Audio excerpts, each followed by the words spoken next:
வாய் தொல்லை அதிகமாக இருந்தால் இந்த பூண்டு பால் ஒரு வாட்டி செஞ்சு பாருங்கள். உடம்புல இருக்க வாய் தொல்லைலாம் ஈஸியாகவே சரியாயிடும். இப்போ 1 கிளாஸ் அளவு தண்ணியில் ஒரு 10லேருந்து 12 அளவு பூண்டை எடுத்து இந்த மாதிரி வேக போட்டுக்கலாம். நல்லா வெந்து வரட்டும். ரொம்ப தண்ணி ஊற்ற வேண்டாம். 1 கிளாஸ் அளவுக்கு இருந்தால் போதும். இந்த தண்ணியிலே நல்லா வேகட்டும்.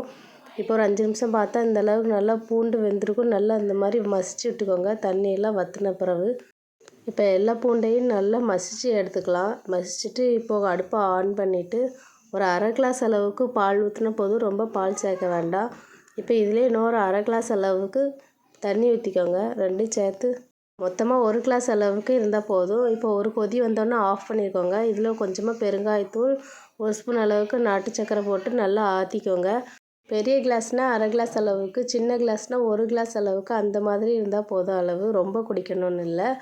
இப்போ மிதமான சூட்டில் இருக்கும்போதே குடிங்க. சின்னவங்கலேருந்து பெரியவங்க வரைக்கும் குடிக்கலாம். வாரத்தில் ஒரு முறை குடிச்சு பாருங்கள். வாய் தொல்லைலாம் சீக்கிரமாகவே சரியாயிடும். இந்த மாதிரி வீடியோ பிடிச்சிருந்தா சேனல் லைக் பண்ணுங்கள், ஷேர் பண்ணுங்கள், சப்ஸ்கிரைப் பண்ணுங்கள், பெல் ஐக்கானை கிளிக் பண்ணுங்கள்.